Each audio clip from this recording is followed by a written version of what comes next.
Hi, I'm Danny Gasparini, and welcome to this segment of Penn Voice. I'm joined today by Sharon Ranals, who is the new Assistant City Manager to the City of South San Francisco. Sharon, welcome back. Well, thank you for having me. I feel like we are breaking news on this story because you're 2 weeks into the Assistant City Manager position. We've interviewed you as the Park and Recs Director for the City of South San Francisco. Right. So tell us about this new transition. Well, actually, I was just thinking about it, about 3 weeks. 3 weeks. And we had the former Assistant City Manager retire. She's moved into the private sector. And so I'm transitioning into this position as Assistant City Manager. So can you give us any tips about 3 weeks into the job? What's been different? What's the learning curve? Well, there's a lot of new issues. So I was in Parks and Recreation for many years. I'm still really in Parks and Recreation. It's been my passion for many years. And there's just a lot of new issues that I need to get up to speed on. Right. All the challenges that all the many cities in the peninsula are facing, right. Transportation, housing. Revenue. Absolutely. I've been focused more on open space and quality of life issues. So it's actually kind of a nice blend because we're dealing a lot with new residents who are moving into South San Francisco, as well as our traditional residents who've been there for years. And right. so it's a quality of life issue in my mind for both those groups, and trying to address both. Well, and we don't want to panic anyone in South San Francisco to say, oh my gosh, we're losing Sharon and as the director of our Parks and Rec, because you've got a great plan, a great deputy to transition. And so we don't have to have anybody worry that there is not going to be the greatest of leadership still leading your department. Well, thank you for saying that, but I really have to say that's the staff. The only thing that's making this possible for me to take this opportunity is that we have really good staff in Parks and Recreation, and very low turnover. So I've had a really great team. They've been together a very long time.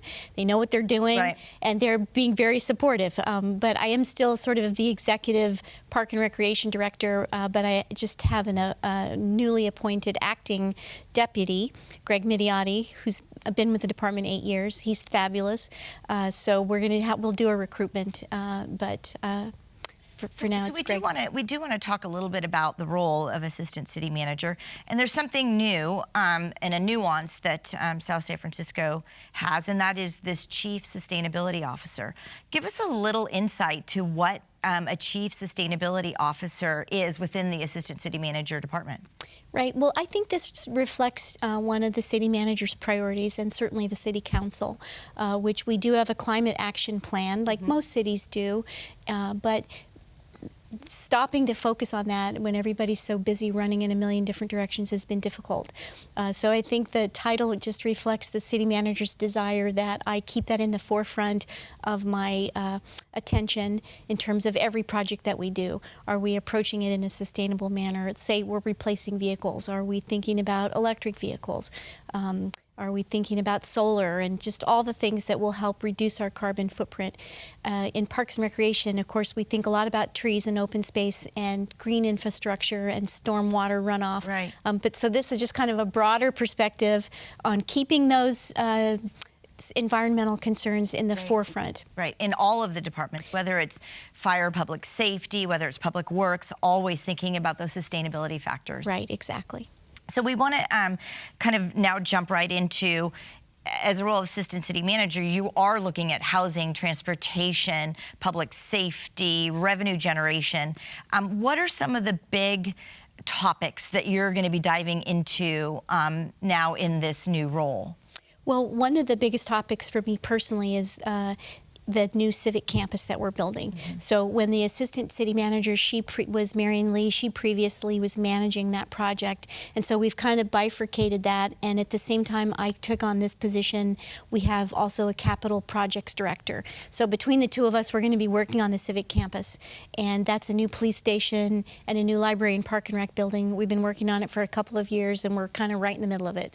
So I need to keep the momentum going. I'm really committed to getting this building built as before I leave. I probably another couple of years. It's scheduled to open at the end of 2022. So that's one thing. Some of our viewers who may not be familiar with the campus, are you taking these public buildings and putting them all on a single campus because they've been in different parts of your community, or have they all been on the same campus already and you're just going to be doing new buildings and new infrastructure? Well, Park and Recreation and the Police Department were in the Municipal Services Building. And unfortunately, that building, I think what started this whole movement was it's really not as seismically up to code as it needs to be. So those two have been together and they will move across the street. But the police are getting their own building. It's going to be a wonderful headquarters, state-of-the-art. Dispatch will be there. Not all cities have their own police dispatch, but South San Francisco does.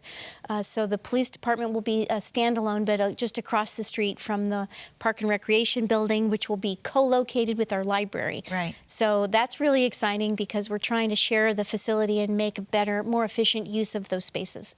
Now, I know one of the things, just because I know you, and community input is one of the things that you're very interested in, especially even when you were with the Parks and Rec Department, and just always wanting to know what the community is thinking about their open space and what their recreation needs are and what their sort of quality of life needs are. So how are you going to encourage this now with residents to kind of come to you with these broader perspectives and receive their input? Well, we have had a lot of public input on this building just to get to this point. Right. And so that's kind of behind us, really. But now we need to check back in with the community to let them know that all those things that they were interested in either made it into the project or didn't. Right. Obviously, you know, we wish we could, people wanted a swimming pool and they wanted a gymnasium, and we just couldn't put everything in the building, so that'll be important.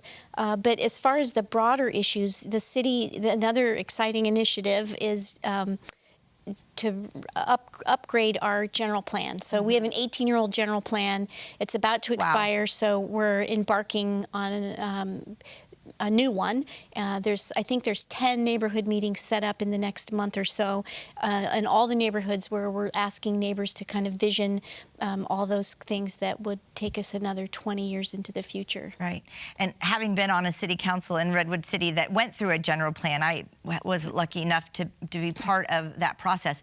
It is a lengthy and very challenging process because, again, you talk about the differences of opinions or perhaps what people wanted to see in a civic campus. Now you're talking about future planning for your entire community, and it's one of those really necessary process, and actually it's really healing for communities, I think, to all come together and talk about what their vision is. Absolutely, and I think it's kind of a transformational time in South San Francisco because, like all our cities, we're dealing with transportation. We're fortunate to have low unemployment, but with that, as we increase jobs, we need housing. So I would say transportation, traffic, housing, and employment, all those issues are really to the fore right now. Yeah. Well, we just have about a minute left, so I want to make sure that we give you time to say, tell us about South San Francisco. What are the things that are so exciting to you that you're either going to be a part of or that you've been a part of that you just want everyone to know about? Well, can you pick just one? I can't really just pick one. I've been working in South San Francisco for 40 years, which is unbelievable. And just seeing the change, I just think it's an amazing, wonderful community. I think for me, the community spirit and the volunteerism, in spite of all these other big issues, it's still a kind of a can-do community where people just pitch in and get things done. Right. Well, I think I would tend to agree with you. The rest of the community, I can say, has their eyes on South San Francisco. So many times we point to that's sort of the state of the art. That's how you make decisions. That you're always such a leader for the rest of us in San Mateo County. That's lovely to hear. Thank you for saying that. Well, good luck in your new role. Please come back to Penn Voice because we'd like to see how well you're holding up in 6 months and all of the new things that you're jumping into as Assistant City Manager for the City of South San Francisco. Thanks, Danny. It's been a pleasure. Thanks, Sharon, for joining us again. And we'll see all of you, and maybe in South San Francisco, but next time on Penn Voice.